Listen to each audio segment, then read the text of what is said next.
Welcome back, my dear students, our plus one English online class. Previous day we started the topic that is the Price of Flowers by Prabhat Kumar Mukhopadhyay. We started the topic and we found the two characters who are there. Yes, that is Maggie and the writer. Okay, and they decide to visit the Maggie's house, that is English girl, and on the way they talk to each other, they familiar with each other, and after that finally we discuss that is okay, there is some occult power in yogis. Today can continue its remaining portion. Let's start. Yogis do not eat meat. Is that why you asked me in the beginning whether I am a vegetarian or not? See, I asked her the reason for thinking like that. She said yogis not or don't eat meat. After that, then I asked her whether that was the reason for asking me if I was the vegetarian or not. She did not answer but just smiled. When she heard that, she just smiled. Then next one, we had reached a narrow doorway. Maggie took a thin latch key out of her pocket and opened the door. She entered and said, "Please come in." When I was inside, Maggie closed the door. She went to the foot of the stair and raising her voice a little, then called, "Mother, where are you?" "I am in the kitchen, child." The answer came from below. "Come down." Okay, it's necessary to explain here that London streets are above ground. Kitchens are often below street level. Maggie looked at me questioningly. "Do you mind?" "Not in the least." "Come on," I said. Together we descended the stairs to the kitchen. "Mother," said Maggie, from the doorway, "an Indian gentleman has come to see you." Okay, continue. We reached the narrow doorway. Maggie opened the door with a small key. She invited me in. When I entered, she closed the door. Then she called her mother, asking her where she was. The mother said she was in the kitchen below. Then she asked her to go down into the kitchen. London streets are above grounds. Okay, and kitchens are often below street level. Maggie asked me if I could do with her. I agreed, and together we went down to the kitchen. Okay. "Then where is he?" the old woman asked eagerly with a smile. I stepped into the kitchen behind Maggie. She introduced us. "This is Mr. Gupta." "Mother," she said. "Mr. Gupta?" "Yes, my mother." Then they introduced each other. Okay, she told her mother that I am an Indian gentleman was there to see you, and Maggie introduced me to her mother, telling her that is Mr. Gupta. Mother and her mother to me. Okay, they just introduced themselves. "How do you do?" I said and held out my hand. "Excuse me, my hands," she said, holding them out for me to see. They were covered with flour. "Today is Saturday," she explained. "I am making cakes. People will come to buy them this evening. They will be sold on the streets tonight.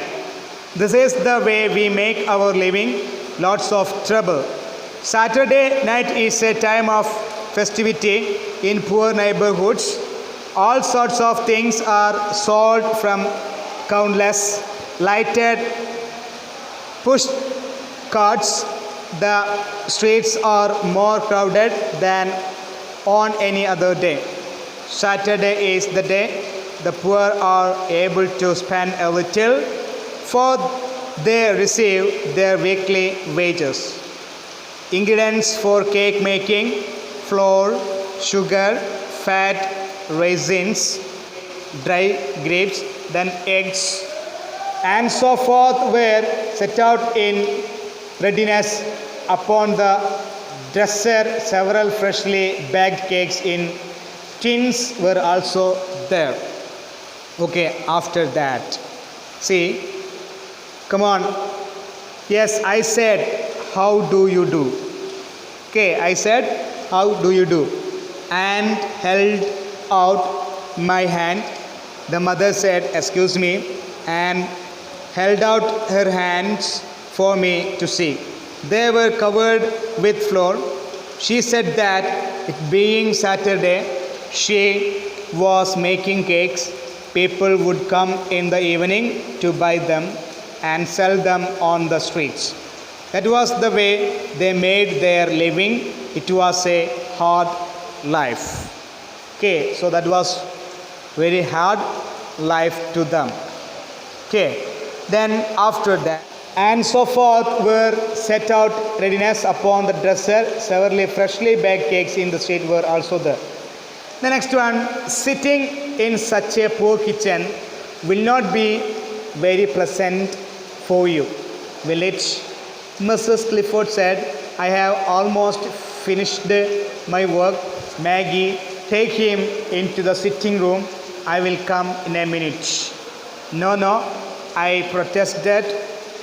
I can sit here well enough.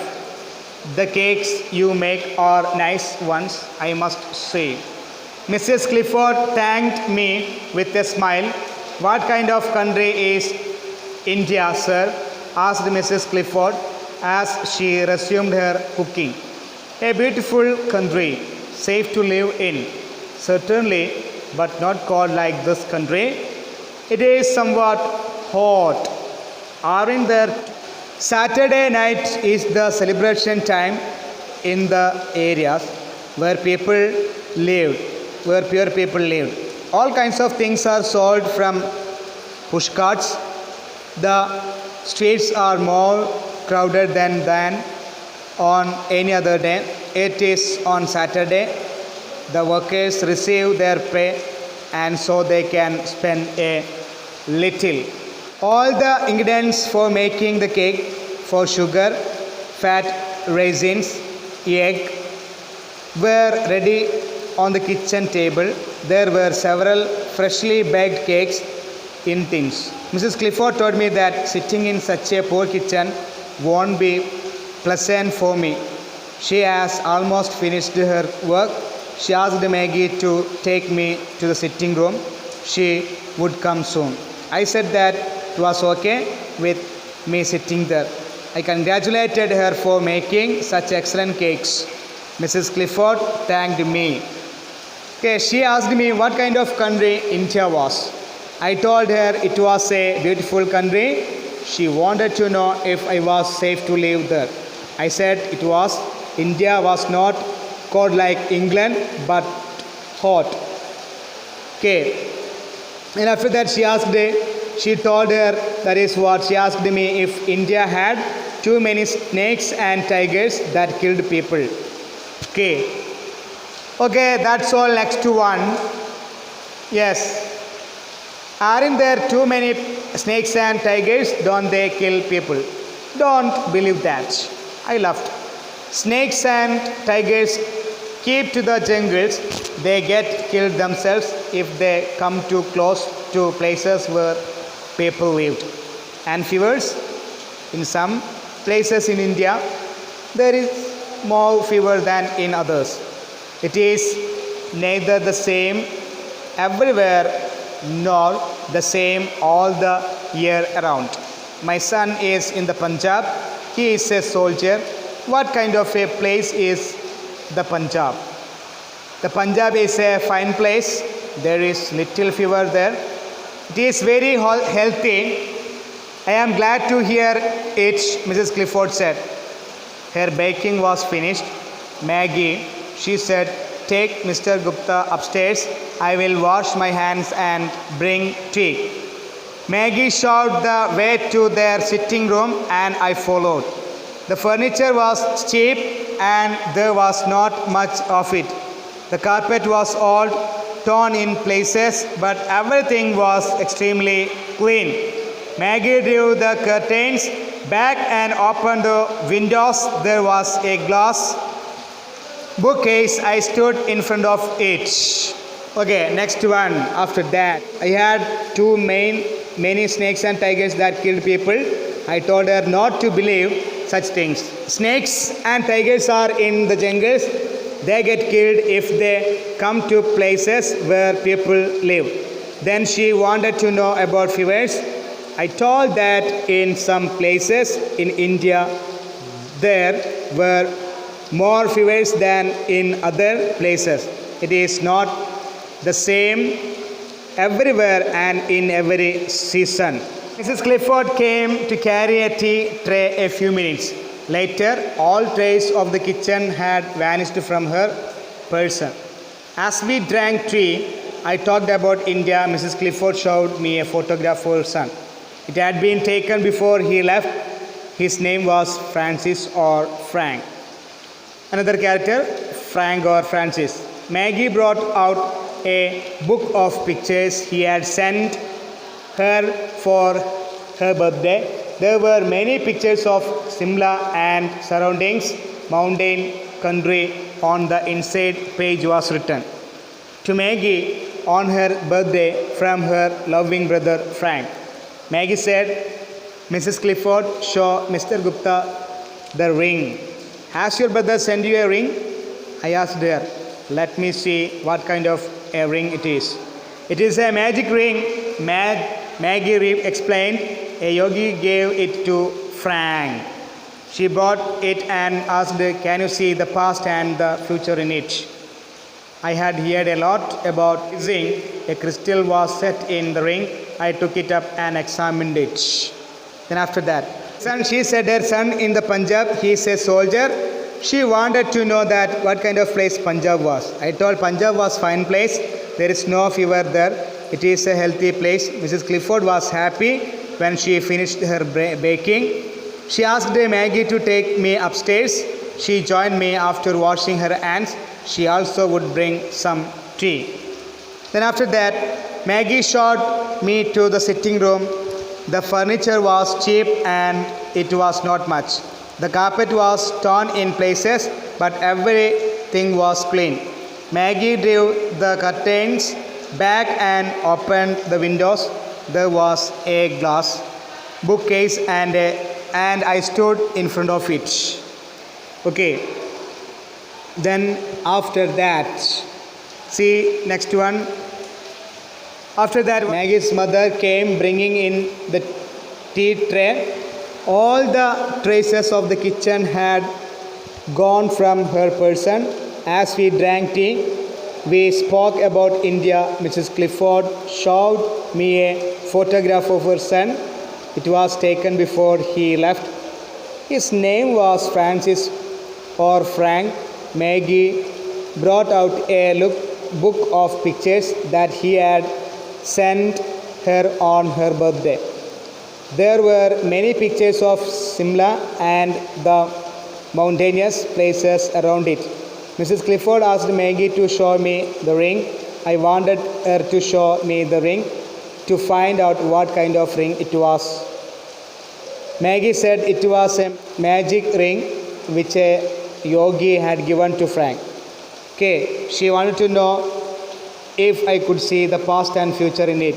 I had heard about crystal gazing. A crystal was set on a ring. Okay, I examined it. When Frank sent the ring, Mrs. Clifford said he wrote that if you concentrate on a distant person as you gaze into it, you will be able to see him and what he is doing. That is what the yogi told Frank. Maggie and I have concentrated upon it again and again because we have not had any news of Frank for a long time. But we have not been able to see anything. Why don't you try? You are a Hindu. You may be able to do it. I realized that superstition was not confined to India. I did not have the heart to tell the mother and daughter that the ring was nothing much brass with a piece of ordinary glass stuck into it. They believed their Frank had sent them a new and miraculous thing from a distant land, a dream India. How could I shatter their faith?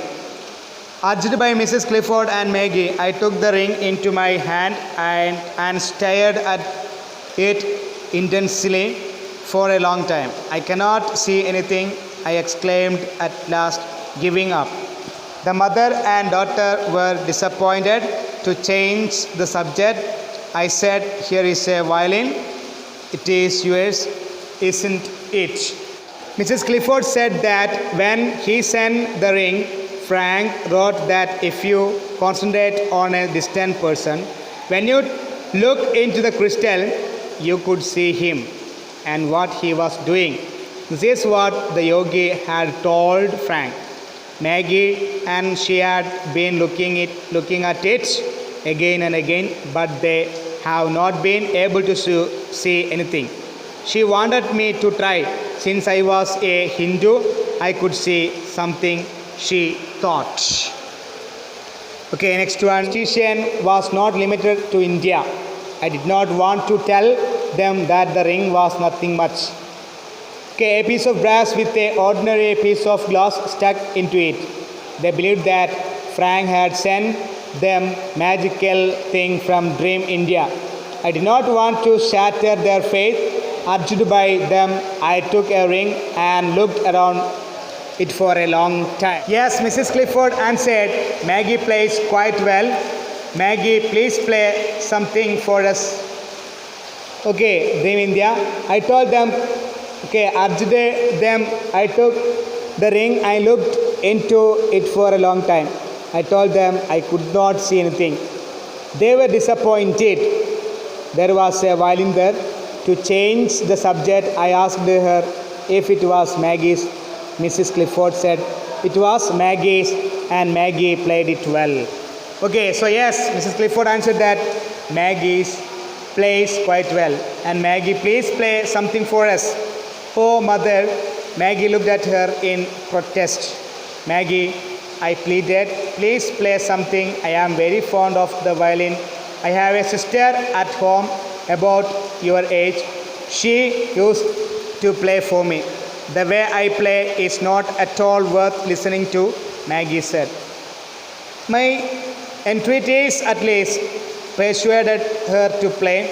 I do not know many pieces, she said. What would you like to hear? Shall I choose something? All right, then give me your music. Let me see what you have. Maggie brought out an old music case bound in a black leather. I opened it. Most of the pieces were light airs like Goodbye Dolly Gray, Honeysuckle and the Bee, etc. These are the lines. Okay, there were a few really good, though old-fashioned ones, things like Robin Adair, Annie Laurie, The Last Rose of Summer, etc. There were several Scotch songs. I selected The Bluebells of Scotland and handed Maggie the music. Maggie played and I hummed the tune to myself. Okay, she asked her daughter to play something for me. Maggie was shy and she protested. Then I pleaded with Maggie, saying that I liked violin very much. I told her that my sister, who has of her age, used to play for me at home. Maggie said she was not a good player. Finally, she agreed to play and asked me what I wanted to hear. I told her could play what she chose. She brought out an old music book bound in black leather. I opened it. It contained many simple songs. Some were good, but old-fashioned. There were several Scotch songs. I selected The Bluebells of Scotland and returned the book to her. Maggie played it and I hummed the tune. When she finished playing, I thanked her very much. Okay. Then after that, when the song was over, I praised her playing lavishly as I thanked her. Maggie has never had the opportunity to study, Mrs. Clifford said. She has learned what she knows by herself. If our circumstances ever improve, I shall arrange for her to have lessons. On my way back, I was filled with astonishment. The incident touched me very deeply. 3 months passed. I visited Maggie and her mother several times at their home and took Maggie to see the zoo once. She rode the elephant Indian Raja like an all other boys and girls. How delighted she was. Okay, then, but no news had come from her brother. Urged by Mrs. Clifford, I went to India House one day and made inquiries. I was told the regiment to which Frank belonged was fighting on the northwest frontier. Mrs. Clifford became extremely worried when she heard it. One day I received a postcard from Maggie. She wrote, "Dear Gupta." Okay. Then after that, yes, she said Maggie played and I hummed the tune. After that, when she finished playing, I thanked her very much. Mrs. Clifford said that Maggie did not have the opportunity to learn violin. She learned to play the violin herself. She added that if their circumstances improved, she would arrange for some music lessons for Maggie. As I was returning home, the incident touched my heart deeply. Then, after that, 3 months passed. I visited Maggie and her mother many times, and once I took Maggie to see the zoo. She rode the elephant and she was very happy. Now, news came from her brother. Urged by Mrs. Clifford, I went to India House and made inquiries.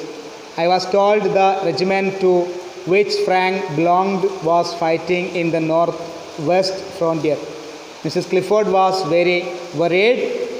One day I got a postcard from Maggie saying that her mother was very ill. Okay.